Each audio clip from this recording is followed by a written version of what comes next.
It is vlog number 179. Thanks to those of you who have recently subscribed to my channel.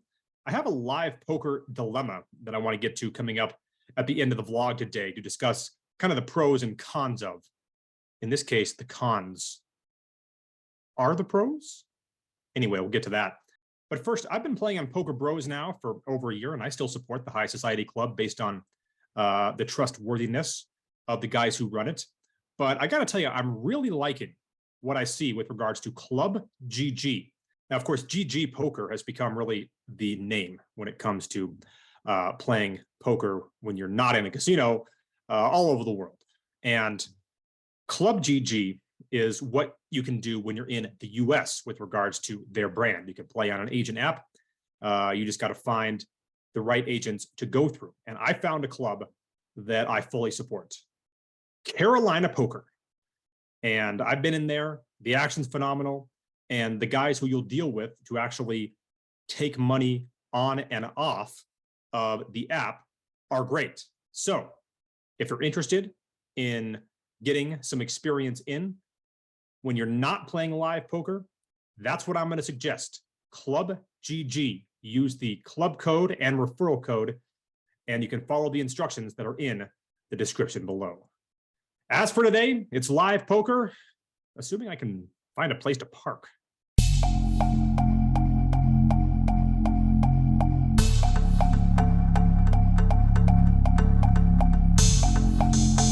Looks very much like the parking lot of Area 51 in Independence Day here at the Peppermill, with all the RVs here that were at Burning Man this past week. By the way, that scene in Independence Day shot in Wendover, where we have done a vlog here on this channel right before the COVID lockdown kicked in. All right, I'm not sure exactly what to expect out of the action here today. Pretty much every day for the last couple of weeks when I've been in the $5 blind game, it's been a 5-10 game with the winner straddle. So my hope is that that is once again the case today. I head on into the poker room on a Thursday afternoon, passing both Times Square, really good shot there, by the way, and a cheetah family in Africa. Whoever it is that has that job of shooting videos for the Peppermill around the world, I want his camera and to take over for him when he retires. I get into a 5-10 game on table 1 after a short wait, buying in for $1,500, matching the biggest stack. First hand comes when two guys limp, and I complete in the big blind with King Jack. With 40 in, the flop is Jack 8-5 with a couple of hearts, and I bet 25. MP1 is my only caller in this spot, and with 90 in, the turn is an offsuit 10. This time I bet 60, and again, this guy isn't going anywhere. So with 210 in, the river is the queen of clubs. Terrible card for me for a variety of reasons. I decide to check. He quickly checks back, and I show my hand. He acts disgusted as he turns over his cards, but ends up tabling King-Queen, seemingly unaware that he had won. But that was indeed the case. I lose a few more small pots and find myself stuck about $400 right out of the gate. Though I do get on the scoreboard, winning about 100, raising ace-king and flopping 2 pair, though not surprisingly, I got a river fold. Then a guy named Elvis from Portland sits down and says he loves the vlog. I asked him how many he'd watched in the last year, and he said 0. But he did want me to have this key as a gift. Does that make me the key master? Where's the gatekeeper? Anyway, how about this next hand? It comes when under the gun, who I had pegged as a pretty tight player, raises to 35, and I have a pair of deuces in the low jack and make the call. Big blind comes in as well, and with 115 in, the flop comes 7-7 deuce, giving me a boat. Original Razor follows through with a continuation bet of 60, and with the hopes of keeping this a 3-way pot, I decide to just call as I think most people would, and sure enough, the big blind comes in as well. So with 295 in, the turn is the 3 of hearts, and now it gets checked to me.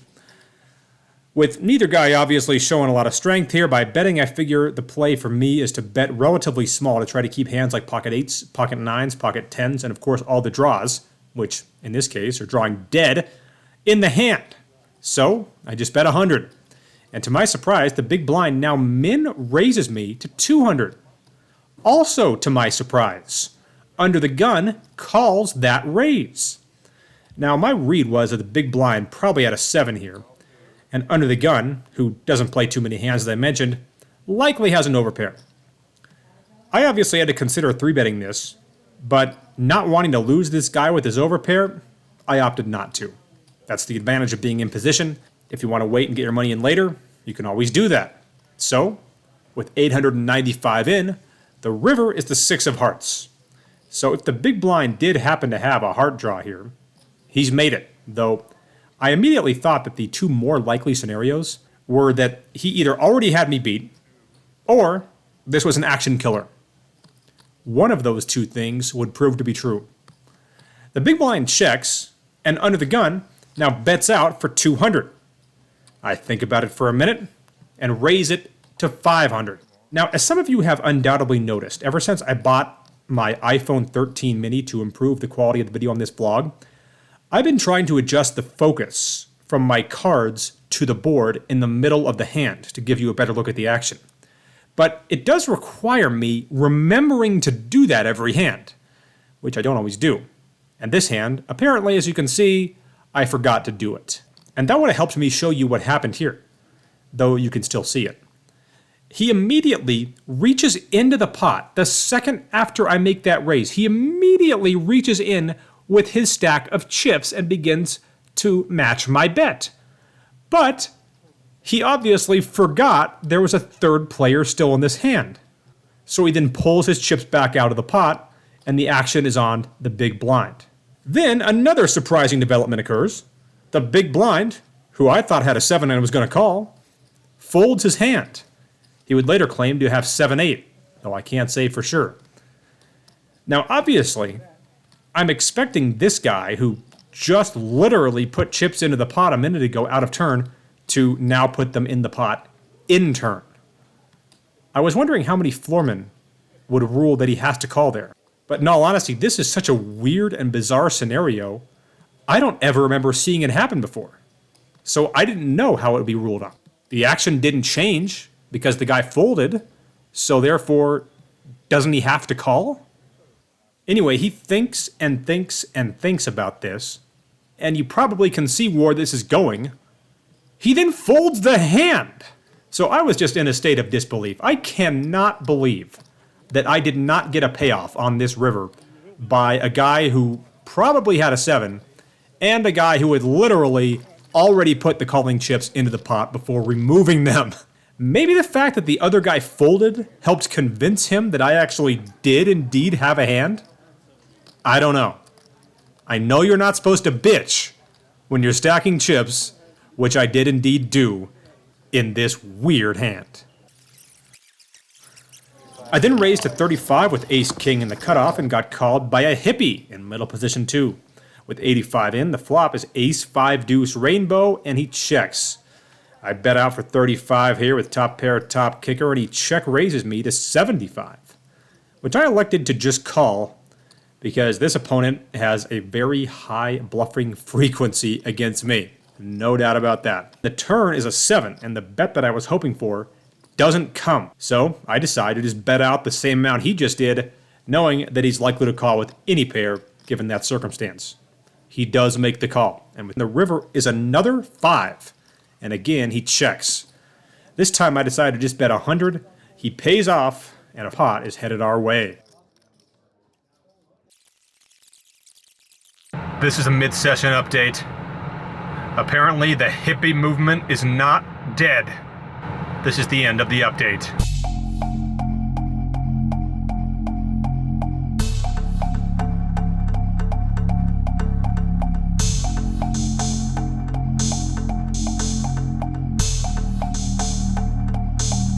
A little bit later on, I raised King, Queen of Clubs to 35 over a button straddle who defends. Good news for me is that he defended with King 10. Also good news for me, the flop was King High. The bad news though, the turn and the river were both 10s. I ended up betting it the whole way and folding to his $300 river raise. Then I picked up pocket kings and got action from that same opponent. This time I flopped top set, which was nice, but despite the fact that he did peel on the flop with a pair of 5s, he did fold to my turn bet with the king serving as an action killer.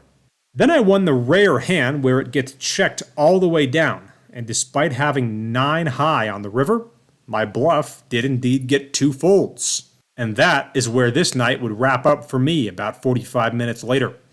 Normally I'd play a lot longer, but normally I'm also not coming off of 3 straight days of grinding poker all day thanks to a combination of being off of work and my son being in preschool. So, due in part to a bit of burnout, I opted to leave early and book the win.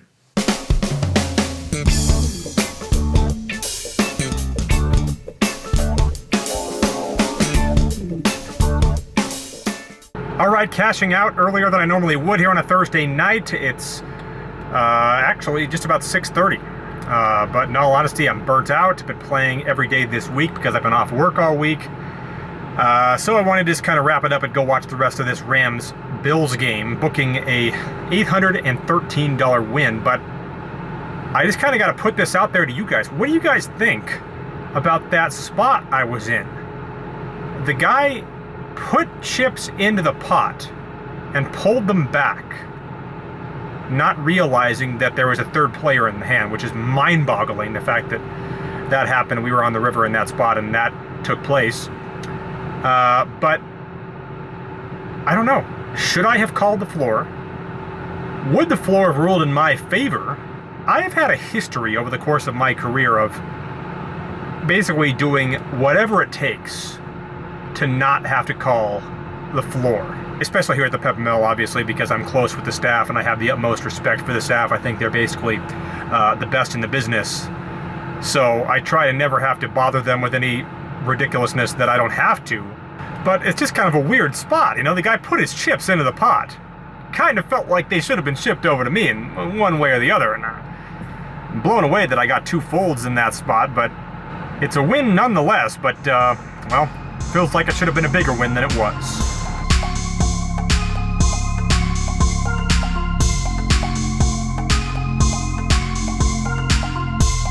All right, I'm not going to lie to you guys. I've really been kind of torn on should I jump into this big game more often or not. Now, when I started this vlog back in 2018, had this exact same game been going, at that point, I clearly wouldn't have had the bankroll for it. But now I do, but it's still a question of, is it the right play? So I just kind of wanted to go through right here on the vlog because you guys have been with me, and well, I'm just going to go ahead and lay out what I'm thinking for you guys in terms of pros and cons of these 2 games we got going on. The good news is now it's been a 5-10 game pretty much every day with regards to the other games. So 5-10 versus 10-20. And again, these are straddled games, not the traditional format of 5-10 and 10-20, but the difference isn't that big. The 10-20 game really only comes together Thursday, Friday, and Saturday, and the pros of jumping in that game are obvious, right? Much more money on the table. And the big action players in the room, a couple of guys in particular, they always go to that game. So if you want to play with them, you often have to play in this game. The cons are, well, sharks in that game. Now, there's not a lot of them in Reno. That's the good news. 2 guys in particular come to mind, and one of them's not around all that often at all. So oftentimes, that's not even a huge concern. But the thing that people don't talk about when they look at moving up in stakes like this with regards to the guys in the game is you can guarantee the players who are in that game are going to play way tighter than they would at the smaller stakes. So the action player you think you're getting isn't always that guy when he goes up in stakes. Are some guys true legends? Yes, but not always can you count on that. In fact, most of the time, I would say that you can't. And with regards to this 10-20 game I'm talking about, you pretty much have the same 15 guys in it every time, plus a few shot takers here or there. A lot of guys are taking shots in this game that do not have the bankroll to do it at all. You can tell. There's this guy, he's like a comedian, or so he calls himself. And the only time he's ever made me laugh is at the notion that he actually has the bankroll to play 10-20. So when you compare that 10-20 game to this 5-10 game that's been going on 7 days a week, which is one of the pros, you can look at a couple of things. The biggest con to me is that the big action players leave the game. They go to this 10-20 whenever it spreads. So you're missing out on playing against the guys who you really want to be playing hands against. The other con is that you're getting a whole bunch of $200 short stacks that try to min buy this game and jump in. And hopefully they can just get it in and run it up. So they're basically just empty seats for the most part when they do that. And, you obviously can't make much money off of them. So those are several of the downsides. But again, when it comes to the benefits of playing in this game, as I mentioned, it's every single day. That impacts me because, as I mentioned, my son's in preschool. I got a lot of days where I have to leave at a certain time. And of course, I have work on the weekends. So if I did want to play, then I'd have to go in early as well.